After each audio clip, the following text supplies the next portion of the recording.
Curas mentais nos tempos antigos.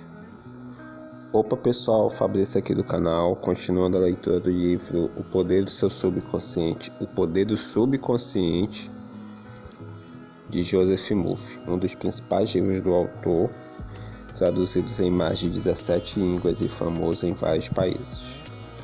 Vamos lá? Curas mentais nos tempos antigos. Através dos tempos, indivíduos em todos os continentes, climas e culturas souberam instintivamente que em algum lugar havia um poder curador que podia restaurar as aptidões e funções do corpo humano, trazendo-o de volta ao estado normal de eficiência e de boa saúde. Acreditava-se que esse estranho poder podia ser invocado em certas condições e que, se corretamente conjurado, o resultado seria alívio do sofrimento. A história de todas as nações confirma que de fato existia essa crença. Na história antiga, dizia-se que o poder de influenciar o homem secretamente para o bem ou para o mal, incluindo a cura de doenças, era prerrogativa de sacerdotes, sacerdotisas e pessoas sagradas. Essas pessoas alegavam possuir poderes recebidos diretamente de Deus, incluindo a cura dos enfermos. As técnicas e os processos de cura variavam em todo o mundo, embora de maneira geral incluísse súplicas e oferendas, encantamentos e uso de amuletos, talismãs, relíquias e imagens. Nas regiões da antiguidade, por exemplo, sacerdotes nos templos drogavam os pacientes e lhes davam sugestões hipnóticas quando adormecidas. Eles eram informados de que os deuses os visitariam sem falta durante o sono e que os curariam.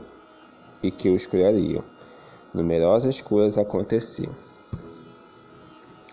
Os devotos de Hecate recebiam instruções para misturar lagartos com resina, olíbano e mirra e triturar tudo isso ao ar livre, quando a lua estava em quarto crescente.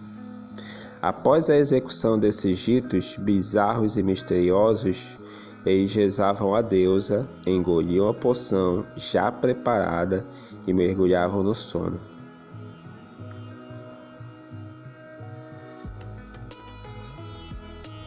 Se a fé era suficiente, viam sem sono. Esse rito, que nos parece tão estranho, até mesmo fantástico, era frequentemente seguido por curas.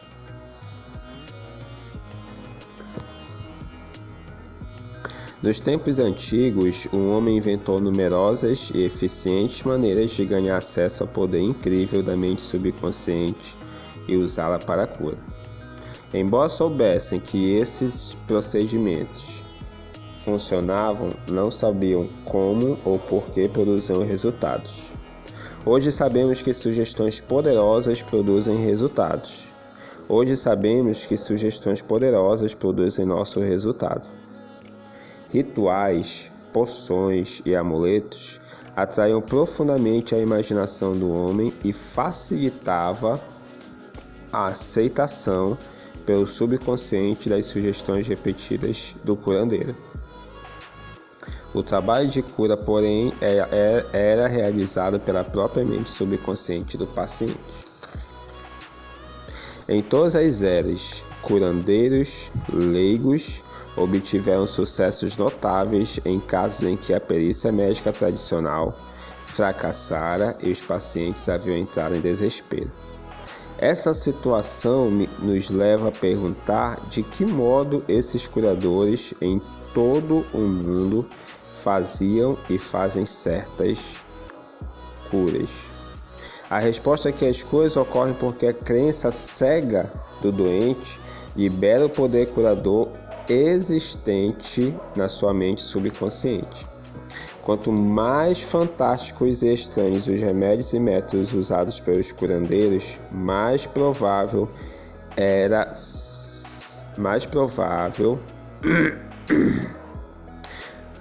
Quanto mais fantásticas e estranhos os remédios e métodos usados pelos curandeiros, mais prováveis.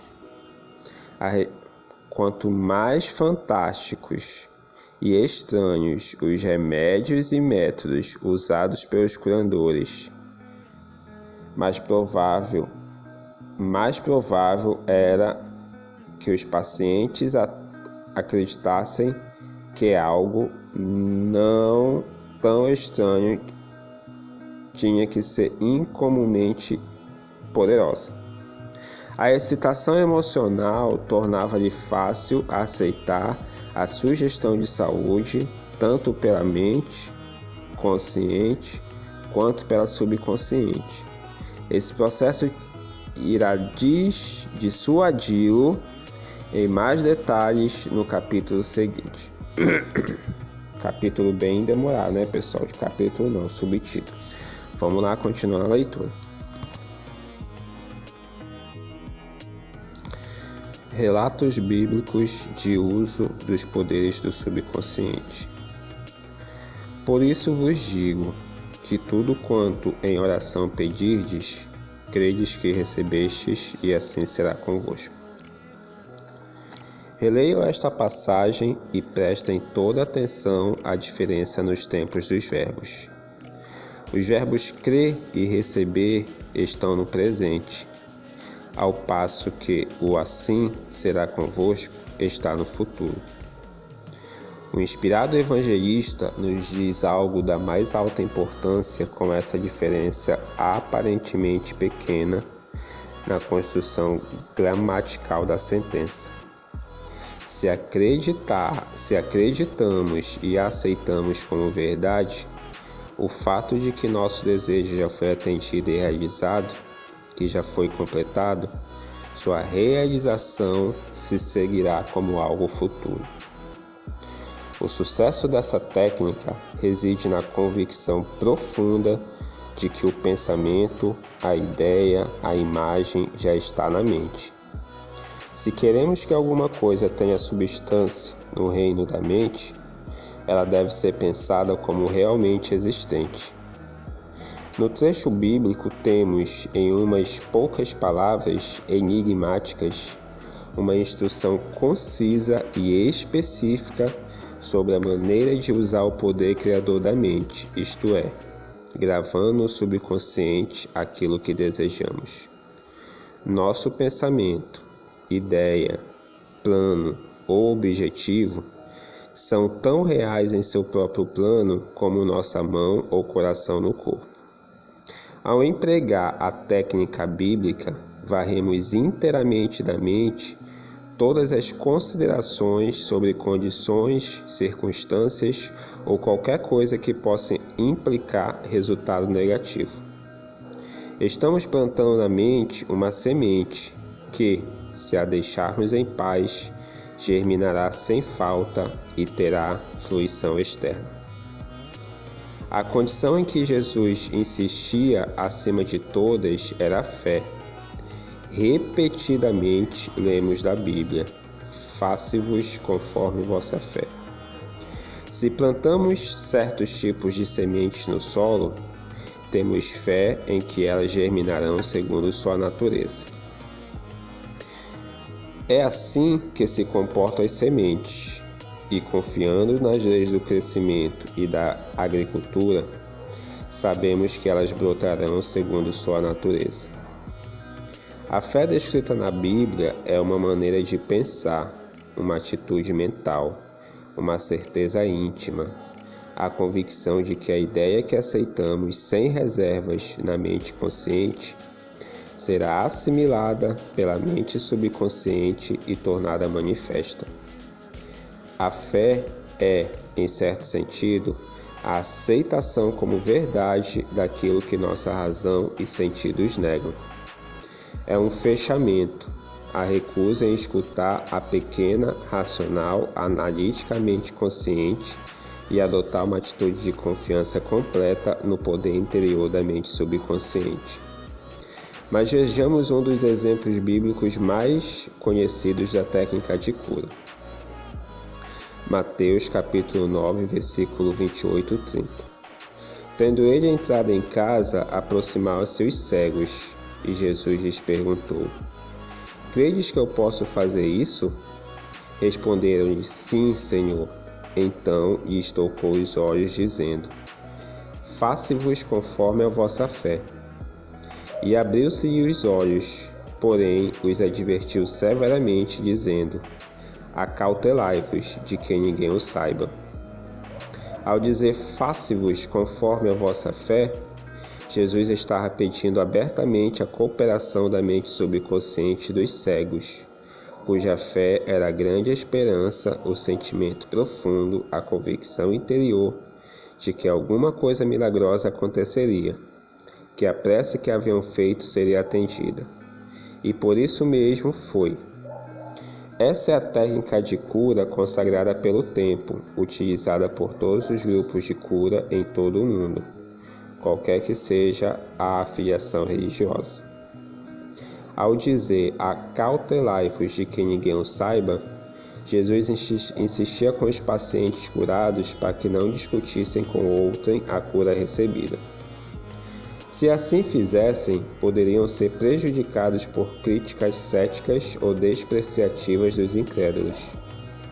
Essa situação, por seu lado, poderia contribuir para desfazer o benefício recebido das mãos de Jesus, ao depositarem na mente subconsciente pensamentos de medo, dúvida e ansiedade. Que palavra é esta, pois, que com autoridade e poder ordena aos espíritos imundos e eles saem? Lucas capítulo 4, 36. Quando buscaram, os enfermos foram curados por sua própria fé. Juntamente com a fé e a compreensão de Jesus do poder curador da mente subconsciente.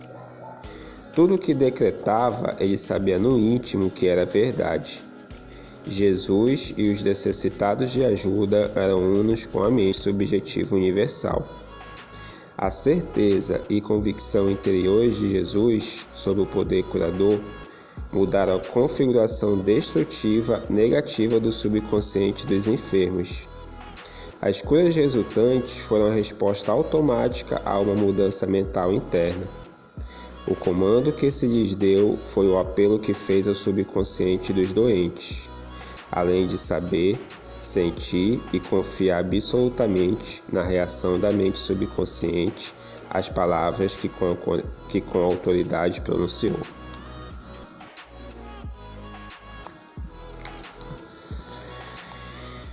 Milagres em santuários de todo o mundo. Em todos os continentes, em todos os países, curas acontecem em santuários.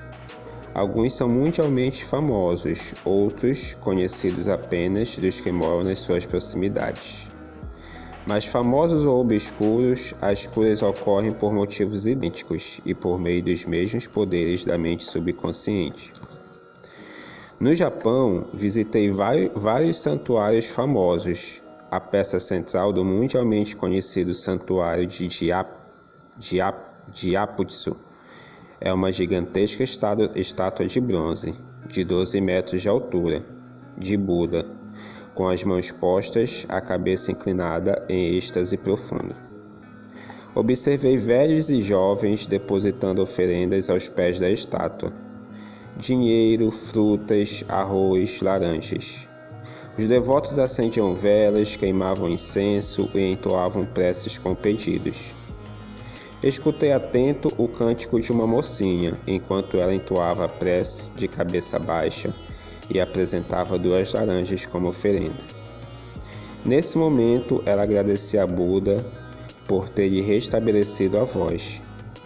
Tendo-a perdido, recuperou-a no santuário. A fé simples em que Buda lhe restituiria a voz de cantora, se seguisse certo ritual, jejuasse e fizesse certas oferendas, a havia ajudado a despertar em si mesma a esperança. Como resultado, condicionou a mente até chegar a crer. Em seguida, o subconsciente transformou a crença em realidade. Não podemos enfatizar suficientemente o poder da imaginação e da fé total. Um exemplo maravilhoso nesse particular é de um parente meu, residente em Perth, cidade do oeste da Austrália, que sofria de tuberculose. Tinha os pulmões profundamente afetados. O filho resolveu ajudá-lo a curar-se. Foi visitá-lo em casa e lhe disse que conhecera recentemente um monge andarilho dotado de estranhos poderes. O monge regressara pouco tempo antes de uma longa estada em um dos santuários de cura mais famosos da Europa. Nele conseguira um minúsculo fragmento da verdadeira cruz, engastado em um anel dos tempos da Idade Média. Ao longo de séculos, incontáveis sofredores haviam sido curados após tocar o anel ou o fragmento da cruz. Ao ouvir essa história, o filho contou ao monge a doença do pai e lhe implorou que lhe emprestasse o anel.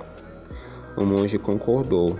Em vista disso, o filho lhe fez um donativo espontâneo equivalente a $500. Quando mostrou o anel ao pai, o idoso cavalheiro praticamente arrancou-o de sua mão. Apertou o anel contra o peito, orou em silêncio e foi dormir. Na manhã seguinte, estava curado. Todos os testes clínicos deram resultado negativo. Curas como essa acontecem o tempo todo. O mais notável em tudo é que a espantosa história do filho não passava de uma invenção. Na verdade, ele pegaram fragmentos de madeira comum na rua, levaram-o a um joalheiro e mandaram engastá-lo em um anel de desenho antigo. Em seguida, deu ao pai. O leitor sabe naturalmente que não foi o pedacinho de madeira apanhado na rua que curou o pai do rapaz. Não, foi a imaginação despertada em grau intensíssimo, além da esperança confiante em que ficaria inteiramente curado. A imaginação ligou-se à fé, que é uma emoção subjetiva, e a união das duas realizou a cura pelo poder do subconsciente. O pai jamais soube do estratagema. Se isso tivesse acontecido, ele, quem sabe, poderia ter sofrido uma recaída. Mas em vez disso, a tuberculose jamais voltou. Permaneceu inteiramente sadio e faleceu de outras causas 15 anos depois, com a idade de 89 anos. Da mamãe. Um único princípio universal de cura. É fato bem conhecido que todas as várias escolas de cura proclamam sucessos documentados dos mais maravilhosos tipos. A conclusão mais óbvia que ocorre à mente é que deve haver algum órgão ou processo comum a todas elas. Na verdade, o órgão de cura é a mente subconsciente e o processo a fé. Pense bem nas verdades fundamentais seguintes. Você desempenha funções mentais que foram diferenciadas, designando-se umas como mente consciente e as outras como mente subconsciente. A mente subconsciente é invariavelmente suscetível ao poder da sugestão. A mente subconsciente exerce controle absoluto das funções, condições e sensações de seu corpo. Você certamente sabe que sintomas de praticamente todas as doenças podem ser induzidos por sugestão em pacientes hipnotizados. O indivíduo nessas condições pode, por exemplo,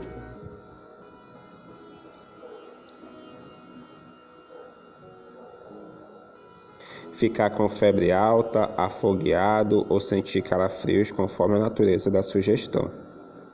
Você pode lhe sugerir que ele está paralisado e ele não conseguirá andar. Ou manter uma xícara de água fria sob o nariz e lhe dizer: esta xícara está cheia de pimenta, cheia. Ele vai espirrar violenta e repetidamente. O que é que você imagina ter causado os espirros? A água ou a sugestão? Se alguém lhe disser que é alérgico a flores, você pode colocar uma delas sintética ou um copo vazio sob o nariz da pessoa, quando ela estiver em estado hipnótico e lhe disser que é uma flor. ela imediatamente exibirá os sintomas alérgicos habituais.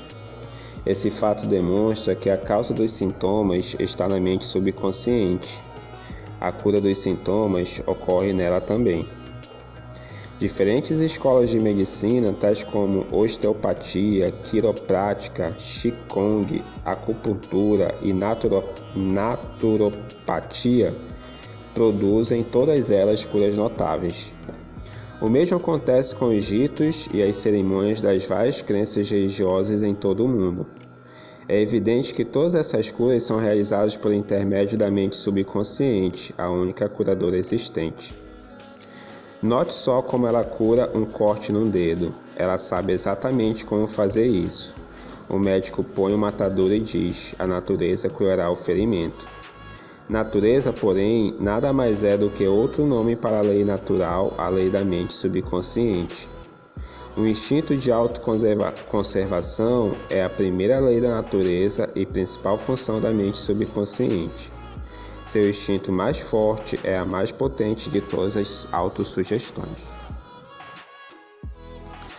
Teorias profundamente diferentes.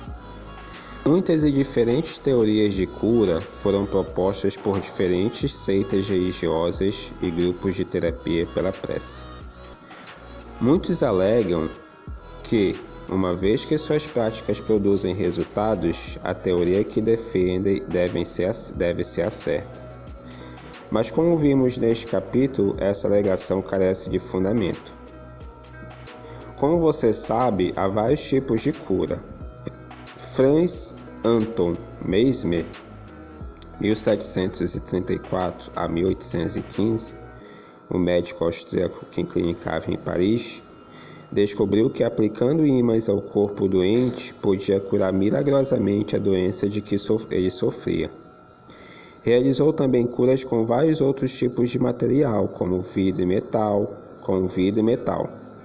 Mais tarde abandonou o uso desses objetos em troca de passes sobre o corpo do paciente. Proclamou que a verdadeira causa de suas curas era o que denominou de magnetismo animal. Formulou a teoria de que alguma substância magnética misteriosa era transmitida pelas mãos do curador ao paciente. Mesmo emprestou seu nome a esse método de tratamento que veio a ser conhecido como mesmerismo. Hoje nós o conhecemos como hipnotismo. Outros médicos, invejosos do sucesso de Mesmer, alegaram que todas as suas curas eram devidas à sugestão e nada mais. Quando pressionados, porém, tiveram que confessar que não sabiam como o poder da sugestão produzir efeitos tão notáveis. Todos esses grupos, psiquiatras, psicólogos, osteopatas, quiropráticos, médicos e grupos religiosos de todos os tipos, utilizam o poder universal, único existente na mente subconsciente. Todos podem proclamar que as curas são explicadas por suas teorias, embora a verdade seja muito diferente. O processo da cura, qualquer que seja ela, é uma atitude mental definida, positiva, uma atitude interior ou maneira de pensar, denominada fé. A cura é devida a uma esperança confiante que atua como sugestão poderosa à mente subconsciente, liberando seu poder curador. Ninguém cura usando um poder diferente do usado por outro. É bem verdade que ambos podem ter teorias ou métodos próprios, mas só há um único processo de cura, o da fé. Só há um único poder curador, isto é, a mente subconsciente. Escolha qualquer teoria, crença ou método que o agrade, e pode ficar tranquilo de que, se tiver fé, obterá resultados. Opiniões de Paracelso. Philippus Paracelsus, famoso alquimista e médico suíço, que viveu de 1490 a 1541, foi um grande curandeiro em seus dias e afirmou, o que é um fato científico óbvio, quando disse: seja o objeto de sua fé real ou falso, você ainda assim obterá os mesmos resultados. Dessa maneira, se eu acreditar na estátua de São Pedro como teria acreditado no próprio São Pedro, obterei os mesmos resultados que teria obtido com ele. Mas isso é superstição. A fé, contudo, produz milagres, e seja ela verdadeira ou falsa, sempre produzirá as mesmas maravilhas. As opiniões de Paracelso foram repetidas no século XVI por Pietro Pomponazzi, um filósofo italiano que escreveu o seguinte: podemos facilmente conceber os efeitos maravilhosos que a confiança e a imaginação podem produzir, especialmente quando ambas as qualidades existem nos sujeitos e nas pessoas que os influenciam. As curas atribuídas à influência de certas relíquias constituem efeitos da imaginação e da confiança das pessoas nessas relíquias. Pedimos, filho. Charlatões e filósofos sabem que se os ossos de qualquer esqueleto fossem postos no lugar dos ossos de um santo, os doentes ainda assim experimentariam efeitos benéficos, se acreditassem que eram relíquias autênticas. Pense só no que isso implica. Se acredita no poder dos ossos de santos ou nas propriedades curadoras de certas águas, ou como meu parente australiano, os efeitos milagrosos de um pedaço de madeira, você obterá resultados devido à poderosa sugestão dada à sua mente subconsciente. É esta que realiza a cura. Os experimentos de Benihim. Hipólito Benihim, professor de medicina em Nancy, França, em princípios do século XX, foi um dos primeiros a explicar como a sugestão do médico ao paciente produz efeitos devido à força da mente subconsciente. Benihim contou a história de um homem com paralisia na língua. Foram tentadas todas as formas de tratamento sem nenhum sucesso. Certo dia, porém, seu médico anunciou que ouvira falar de um novo instrumento que com certeza aliviaria o problema.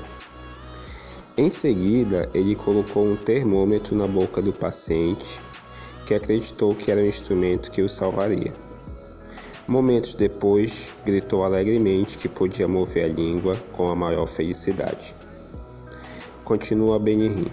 Entre nossos casos, são encontrados fatos do mesmo tipo. Uma mocinha veio ao meu consultório sofrendo de perda completa da voz havia quase 4 semanas. Depois de chegar a um diagnóstico seguro, eu disse a meus alunos que a perda da voz cedia, às vezes instantaneamente, à aplicação de eletricidade, que só poderia agir simplesmente por sua influência sugestiva. Mandei buscar o aparelho de indução, botei a mão sobre a laringe da paciente, movi-a um pouco e disse: agora você pode falar alto? Um instante depois a vi dizer A, em seguida B e depois Maria. Ela continuou a falar com certeza e o problema desapareceu. Benihim estava demonstrando o poder da fé e da esperança por parte do paciente, que atuaram como sugestão poderosa sobre a mente subconsciente. Bolha formada por sugestão. Diz Benihim que provocou o aparecimento de uma bolha na nuca de um paciente, colando nela um selo de correio e sugerindo que era um pedaço de papel pega-mosca. Esse tipo de demonstração foi confirmado por experimentos e experiências de numerosos médicos em muitas partes do mundo, e não deixavam dúvida de que mudanças estruturais no corpo podem ser feitas como resultado de sugestões ao paciente.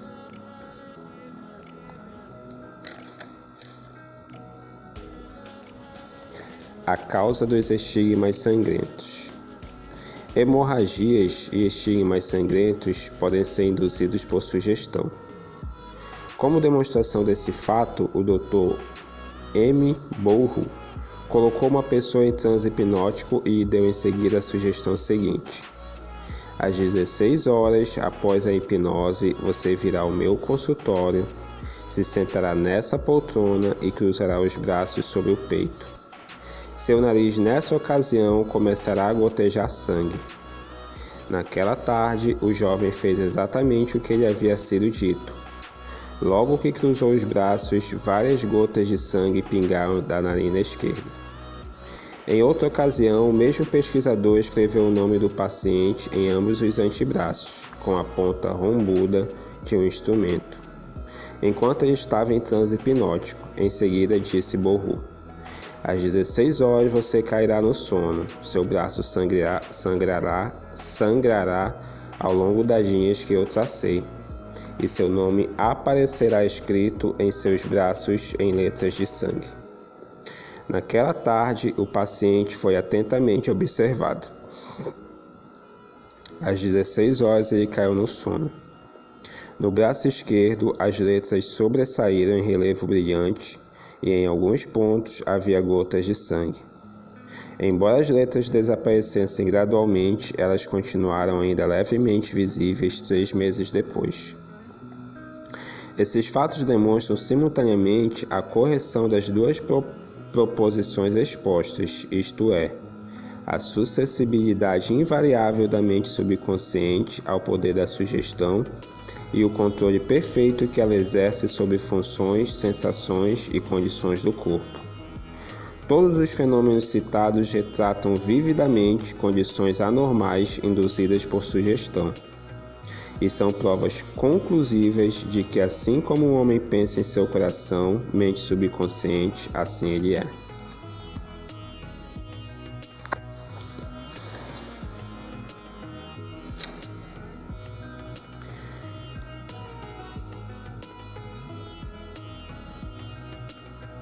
Recapitulação de pontos importantes sobre cura. Lembre frequentemente a si mesmo que o poder curador está em sua mente subconsciente. Convença-se de que a fé é como uma semente plantada no solo e que cresce segundo sua natureza. Plante a ideia na mente, regue-a e fertilize-a com esperança e ela brotará. A ideia que você tem para um livro, invenção ou peça é real em sua mente. Essa é a razão por que acredita que a tem agora. Acredite na realidade de sua ideia, plano ou invenção, e ao fazer isso, ela se concretizará. Ao rezar por outra pessoa, saiba que seu conhecimento interior, silencioso, da completude, beleza e perfeição, pode mudar as configurações negativas da mente subconsciente da outra pessoa e produzir resultados maravilhosos. As curas milagrosas de que ouvi falar, ocorridas em vários santuários, são devidas à imaginação e à fé total, que agem sobre a mente subconsciente da pessoa, liberando o poder criador. Todas as doenças têm origem na mente, nada aparece no corpo, a menos que exista um modelo mental correspondente. Os sintomas de praticamente todas as doenças podem ser induzidas por sugestão hipnótica. Esse fato demonstra o poder de seu próprio pensamento. Só há um processo de cura, é a fé. Só há um poder curador, isto é, a mente subconsciente. Seja real ou falso o objeto de sua fé, você obterá resultados. A mente subconsciente reage ao pensamento que está em sua mente. Pense em fé como um pensamento na mente e isso será suficiente.